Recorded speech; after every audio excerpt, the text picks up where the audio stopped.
Hi, this is Reverend Harriet. You're going to see me in a different light right now.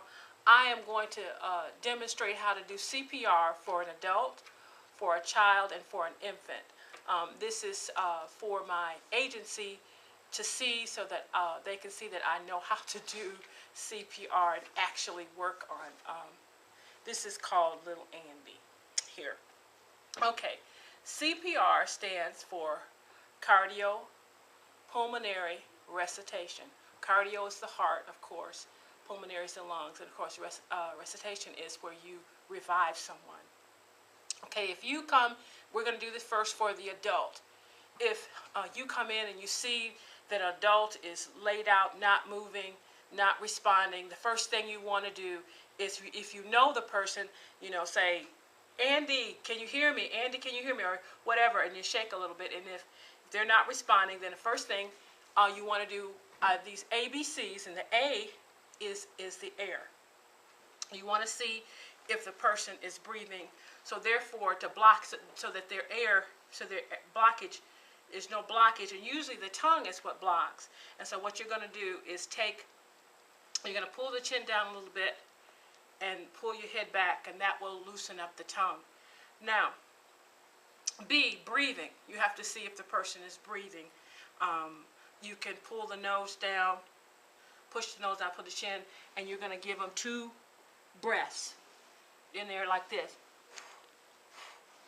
And then you can see if the chest is going to be moving in and out. If there's no response there, you're going to check the circulation, which is C, and you're going to do it on the carotid artery, which is right here.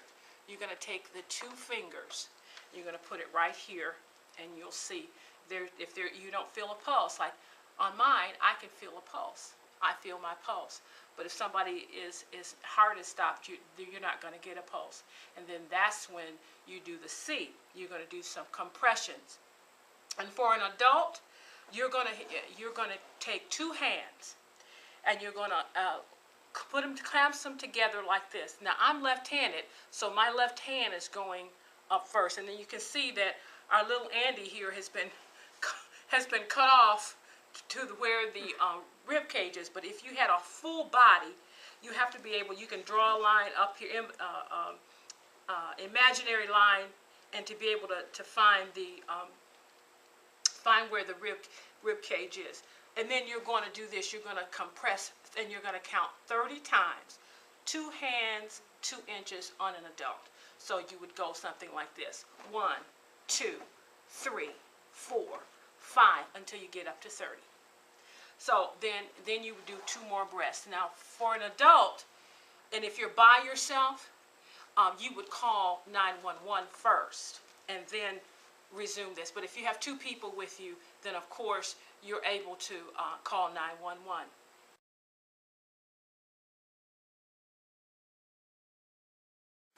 Now that's what you would do for an adult. So an adult age is from 8 years old on up. Now a child is 8 years old up until 12 months. Now the child is almost like an adult, just a little bit of a variation.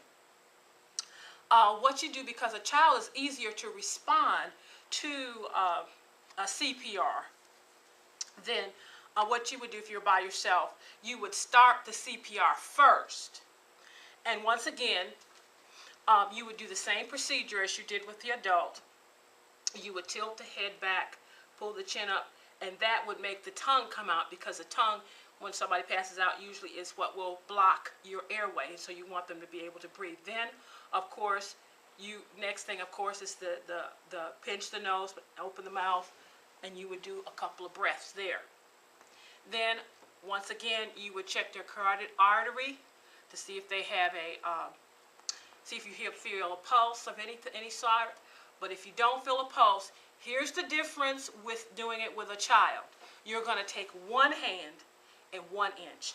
So you would put it like this, and then you would count 30, 1, 2, 3, 4, 5, until you get up to 30.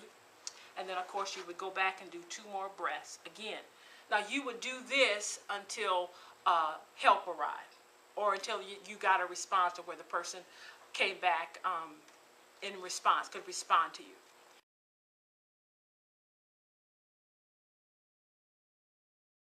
Now for a child that's 12 months and just short of being an infant. You don't do this on a newborn. Now, with an infant, you don't want. Here's what you don't want to do. You don't want to put, tilt the head all the way back. You want to put the baby's head to where it's like a sniffing. Like they're sniffing position, and then you would instead of taking deep breaths, it would be like a puff like this, just like that. Now, you don't check their carotid artery, but there's some. I don't have any hands, but just like I had some arms here, and you would check their brachial artery, right between their arm and elbow, to see if there's a pulse. And if there isn't a pulse, then of course you would start to do the compression. Here's what you do with the infant. The infant is 2 fingers like this, all right, and you put them down like that, and it's like a third or whatever like that, and you would compress it, counting up to 30, and then once again repeating the breathing again. Now, with the infant, you would of course do this for a couple of minutes if you're by yourself. Now, if there's somebody else with you, have them immediately call 911. You would be able to do this for a couple of minutes and then call 911. And of course, you would keep the procedure up until the paramedics came, or until the child began to respond. Now,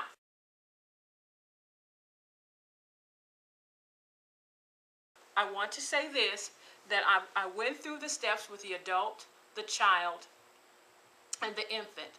At the end of the video, I have put, not at the end of the video, between each, the adult, the child, and the infant CPR, there are the instructions so that you can go over it again.